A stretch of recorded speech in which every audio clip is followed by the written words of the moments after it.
mi-au mai crescut un pic mustățile de când am făcut poza asta.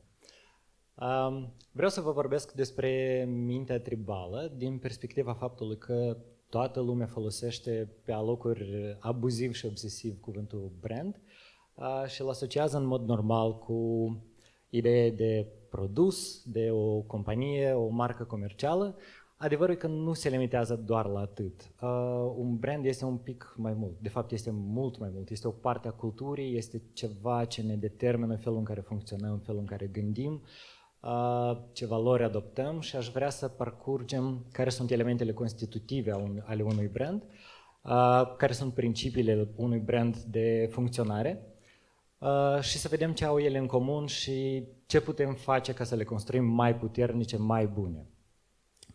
O să încep prin a vă arăta 3 fenomene pe care voi toți cu siguranță le cunoașteți, le puteți pune într-un anumit context. Sunt 3 imagini foarte ușor de recunoscut, le știți exact și denumirea și de unde provin și tot așa mai departe. Pentru backup v-am pus și denumirile fiecărui fenomen, dar adevărul că lucrul pe care îl au ele toate în comun este faptul că pornesc de la un simbol vizual pe care îl știe toată lumea. Adică cu asta este una dintre primele interacțiuni cu orice brand. Simbolul vizual evoluează de obicei într-un stil care se repetă în tot ce ține de brandul respectiv. Este un stil care e practic identic în contextul brandului respectiv, indiferent de țara în care îl găsești, adică și o biserică și un stil constructivist sau brutalist și un McDonald's o să arate plus minus la fel și în Polonia și în Italia și în Mexic și oriunde. Adică asta înseamnă că de fapt un alt element de brand, indiferent dacă e vorba de un brand politic, de un brand religios sau de un brand de companie, este identitatea vizuală. Identitatea vizuală pe care o dezvoltă anume pentru coerența asta în a fi ușor de identificat.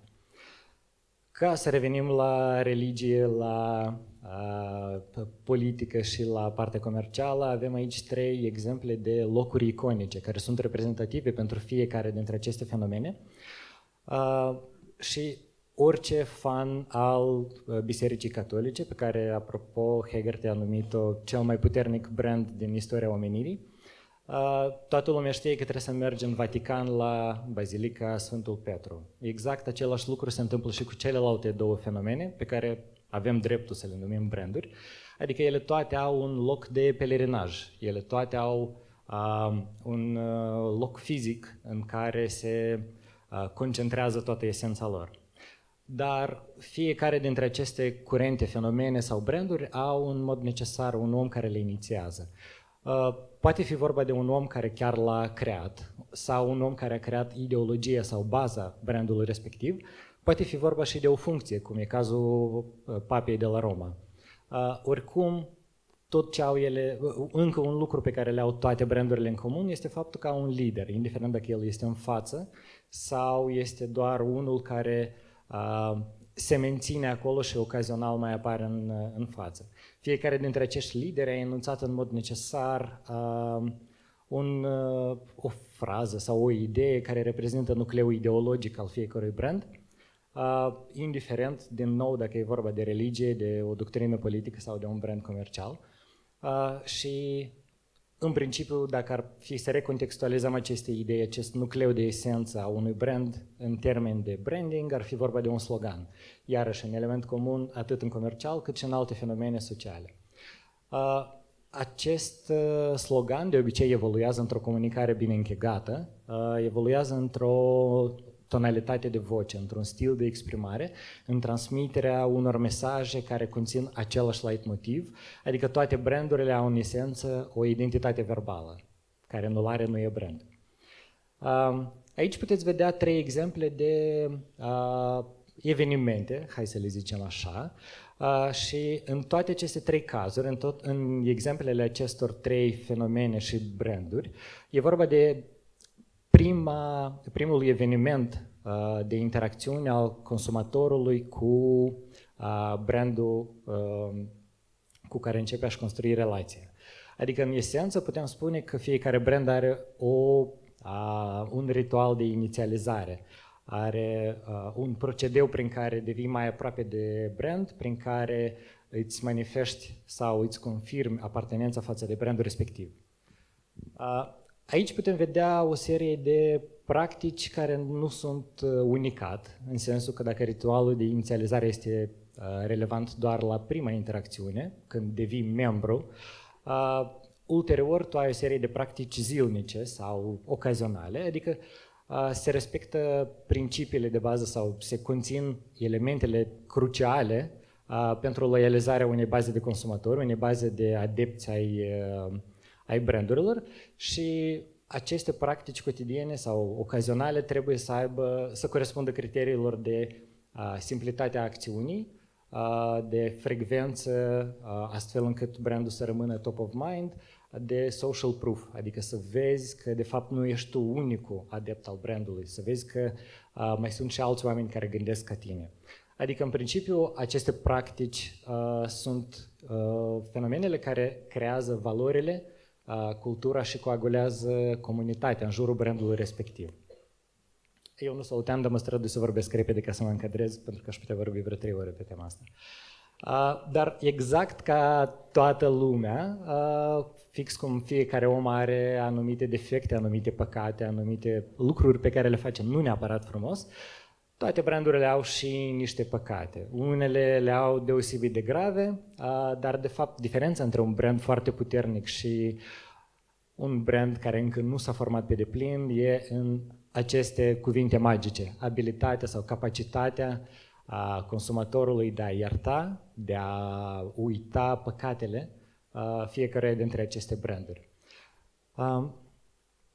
Noi, atât la nivel individual, cât și la nivel de societate, tindem să credem despre noi că avem valori morale și etice foarte puternice, că știm să facem alegeri corecte, dar adevărul e că uneori uităm că, de fapt, nu știu, încălțămintea pe care o purtăm sau hainele pe care le cumpărăm sunt produse, de fapt, de niște copii chinuiți și atunci asta, de fapt, denotă faptul că noi empatizăm mai mult cu lumea anorganică, cu niște obiecte, cu niște noțiuni abstracte cum e ideea de brand, decât cu alți oameni.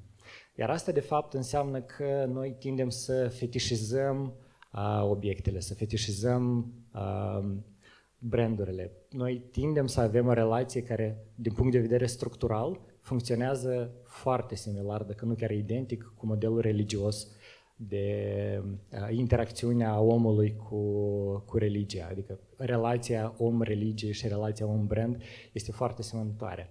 Iar distanța asta între produsul ăsta inaccesibil, acel iPhone 14 Pro Max Ultra Lux și relația noastră simultan cu cineva ilustrat pe o icoană sau o idee de orice natură din religie, face ca de fapt noi să avem aspirații după un model destul de similar. Și dacă cuiva îi pare exagerată comparația cu religia, putem vedea, că tot vorbim despre triburi, putem vedea pe stânga tribul care s-a adunat ca să-și vadă liderul la Vatican, iar pe partea dreaptă putem vedea tribul care s-a adunat să-și venereze totemul căruia îi se închină. E probabil încă un iPhone la care se adună a mia oară mii de oameni de cu seară, de cu noapte, exact cum se întâmplă și în cazul imaginii de pe stânga. Adică, de fapt, acest model de structură, de relație între consumator și brand, funcționând după un model similar cu cel religios, creează starea asta de devotament total, de loialitate constantă, creează un soi de idealizare și idolatrizare fie a liderului, fie a produsului, fie a brandului. Lucru care de fapt încheagă împreună o comunitate de adepți ai acestor branduri. Nu degeaba am pomenit cuvântul comunitate, pentru că noi, fiind ființe sociale, avem întotdeauna nevoie să fim parte a unui grup. Apartenența de grup, sau mai exact, lipsa de apartenență a unui grup, provoacă în corp durere fizică, exact cum ar provoca o interacțiune a omului cu un obiect fizic. Și aici avem un exemplu care e pe cât de comic, pe atât de relevant, când oamenii se adună în grupuri pe baza aspirațiilor sau scopurilor comune și ele fiind între ele absolut identice, fiecare consideră că totemul său e mai important sau că tribul lui are o putere mai mare sau o valoare mai mare. De ce am menționat această opoziție? Pentru că, în esență, toate grupurile se adună anume ca să demonstreze că au ceva mai bun decât alții. Și avem o poziție clasică Apple Android, avem exemplul mâncătorilor de carne și a veganilor. Mie îmi place că George susține. Avem modelele de circulație urbană, avem modele politice și tot așa mai departe. Adică, dacă ar fi să le rezumăm, ar fi opoziția dintre nou și vechi sau opoziția dintre copii și părinți. De ce spun despre asta? Pentru că asta e un factor care ne ajută să înțelegem de ce și cum funcționează de fapt mintea tribală. Noi ne adunăm în comunitățile pe care le-am menționat anterior după un singur criteriu, valorile și cultura pe care o împărtășim, adică ceea ce noi avem în comun. Și există foarte multe cercetări care demonstrează că oamenii întotdeauna se adună pe bază de valori comune, pe bază de valori pe care le împărtășesc între ei. Ar mai fi și traumele, dar asta e un moment pentru o lecție de psihologie. Bun. Pe partea stângă aș vrea să vă arăt un exemplu. Avem 6 cuvinte. Ele toate sunt relevante pentru câțiva dintre speakerii noștri, pentru fiecare câte un cuvânt și aparent n-ai putea forma un grup comun care să fie închegat având în vedere aceste interese, fie că e vorba de anumite hobby-uri sau de business. Totuși, pe partea dreaptă avem o listă care are practic totul în comun. E o listă de criterii sau de interese care ar aparține sau ar denota existența unei comunități destul de bine închegate, destul de uniforme. Partea curioasă e că, de fapt, partea stângă este la fel de bine coagulată ca și partea dreaptă dintr-un singur motiv. Noi suntem aici, toți cu interese super diferite, noi avem fiecare pasiunile lui, fiecare interesele lui, dar ne reunește faptul că avem un interes comun. Curiozitatea față de business, dorința de a înțelege cum funcționează business-ul într-un mod cât mai inteligent.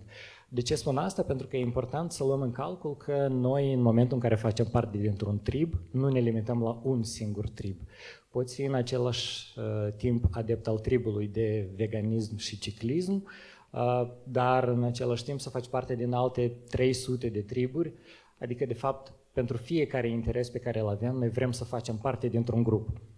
Și la tema grupurilor sociale, Monsieur Dunbar, în anii 90, a lansat o ipoteză absolut fenomenală, care spune că noi suntem în stare de fapt să menținem exact aproximativ 150 de relații sociale care au sens, pe care le putem întreține pe bază permanentă, 150 de oameni care contează pentru noi, pe care ne amintim în orice moment.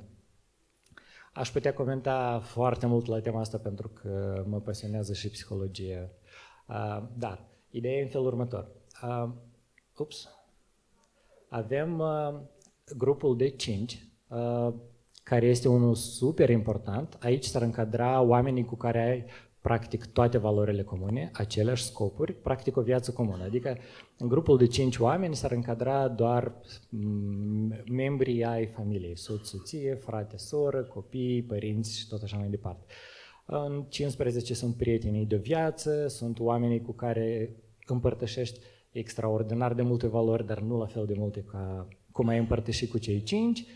Mai avem lista extinsă de prieteni, adică cei pe care poți numi buni, dar nu super buni, și avem lista de 150, adică tribul lui Dunbar. Ipoteza lui vine din faptul că, în mod de obicei, triburile, atât la primitivi, cât și la primatele care au un comportament foarte similar cu al primatelor ca noi, Tribul de mărime maximă este de 150 de inși în acest trib.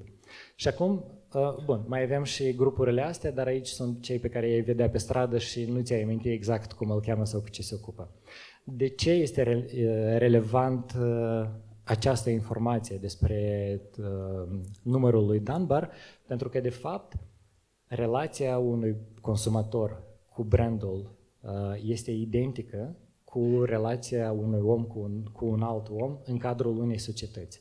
Adică asta ar însemna că, de fapt, dacă vrei să ocupi în mintea unui om cu brandul tău un spațiu bine determinat, omul să fie loial față de brandul tău, să-l țină minte bine, să-l înțeleagă și să aibă o relație personală cu el, tu de fapt lupți nu atât cu alte branduri sau nu doar cu alte branduri, ci tu de fapt lupți cu alți oameni. Și aici este un exemplu foarte bun, unul ilustrativ. Este exemplul unui om din Republica Moldova care acum vreo 10 sau 15 ani a vândut casa în care trăia familia lui ca să-și cumpere un Mercedes. Și ei practic s-au mutat din casă în Mercedes pentru că el a ales să plaseze brandul Mercedes exact în grupul acela de 5 oameni. Adică valorile lui s-au aliniat într-o așa măsură cu valorile mărcii Mercedes, încât a devenit inevitabil ca pentru el să devină o prioritate mai mare un brand decât un om. Încă o dovadă a faptului că, de fapt, nu există nicio diferență între felul în care relaționăm noi cu voi și felul în care relaționăm noi cu brandurile pe care le vedem aici. Adică scopul fiecărui brand care vrea să devină puternic, care vrea să-și construiască o bază loială, puternică de consumatori fideli, trebuie să înțeleagă cum funcționează psihologia consumatorului său și să se asigure că intră în unul din grupurile identificate de Dunbar, înlocuind alți oameni. Așa. Și aici aș vrea să vă arăt un exemplu de cum s-a schimbat relația om-brand pe exemplu unui client de-al nostru pe care l-am schimbat la față, că toți suntem în tema tribal-religioasă. Exista în 2018 Moldova IT Park, care era văzut pur funcțional, putem, exagerând un pic, să o numim o platformă anonimă, care nu avea vreo valoare adăugată, nu avea vreun atașament, niciunul din oamenii care relaționau cu el nu prea aveau vreun atașament deosebit. Și atunci era văzut pur funcțional, adică dacă a doua zi ar fi apărut cineva cu condiții identice, s-ar fi putut ca mulți să migreze. Ce am făcut noi a fost să îi redefinim. Noi le-am reinventat strategie de brand, de fapt le-am creat strategie de brand, pentru că oricât de bună n-ar fi strategie de dezvoltare a unei organizații, trebuie să ai și cui să o vinzi, trebuie să știi cum să o vinzi, trebuie să știi cum să te faci înțeles în fața consumatorului. Adică, în esență, cum să creezi relația dintre om și brand, cum să genereze acest atașament al unui om viu, cu emoții, cu trăiri, cu ceva aparent fără suflet. Și atunci noi am decis să scoatem în față, să definim cine sunt ei, să le scoatem în față avantajele lor, să arătăm că nu este despre IT, care este doar un instrument, să arătăm că este despre inovație și despre inovație în tehnologie în special. Să arătăm că, de fapt, noi vrem să asigurăm condiții, să asigurăm o comunitate pentru toți oamenii care au această afinitate față de a inova. Și ca rezultat, în anul 2022 avem un brand adevărat, adică avem o relație care s-a creat între brandul Moldova Innovation Technology Park cu rezidenții, cu opinia publică, adică unul din rezultatele cele mai frumoase pe care le-a obținut brandul Moldova Innovation Technology Park a fost că dacă anterior repoziționării, rebrandingului prin strategie, rezidenții nu se implicau într-atât de mult în activitate sau nu erau mari susținători ai organizației, după ce s-a schimbat, după ce a apărut această viziune și acest caracter uman al Moldova Innovation Technology Park, el a devenit un lider vizionar al pieței, a fost recunoscut și văzut ca un lider al inovației sau ca o platformă de inovație și cel mai important a început să apară o relație care chiar avea sens, chiar avea profunzime între rezidenți și parc. Adică cel mai bun exemplu este că în primele 2 săptămâni, în momentul în care a fost anunțată noua strategie a brandului și noua identitate a brandului, mai mulți rezidenți au început a le scrie administrației întrebarea cum am putea să facem rost de logotip astfel încât să putem menționa că noi suntem membri mândri ai organizației. Ceea ce e o schimbare enormă, având în vedere că am migrat de la o organizație funcțională și puțin cunoscută. Iar cel mai important, din punctul meu de vedere, rezultat al acestei schimbări, al acestei repoziționări, a fost că opinia publică a devenit mult mai favorabilă, lucru care a dus inclusiv la schimbarea atitudinii statului față de organismul pe care l-a creat, în urma căruia au apărut garanții noi de funcționare, în urma căruia au apărut o serie de inițiative, plus avem și posibilitatea de muncă remote, care a fost tot datorită schimbării de imagine, schimbării de poziționare a acestei organizații și cel mai important a apărut interesul presei internaționale, pentru că acum avem Forbes și niște presă din România care brusc a început să aibă interes față de această organizație. Adică, de fapt, a apărut în sfârșit relația consumator-brand după modelul om-om. Adică avem în esență, aici vedeți toate elementele cheie pe care trebuie să le aibă un brand, nu le-am pus în ordinea importanței, le-am pus în ordinea în care au apărut ele pe ecran, dar de fapt acestea sunt elementele care reunesc, care determină existența unui brand cu adevărat bun, unui brand cu adevărat puternic și ele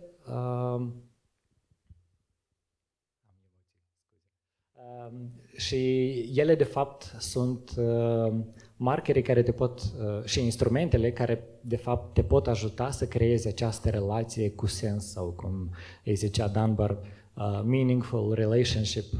El vorbea despre om-om, noi vorbim despre brand-om, care în esență sunt practic identice. Dacă aveți vreo întrebare, mă găsiți pe e-mail sau prin sală. Mersi foarte mult!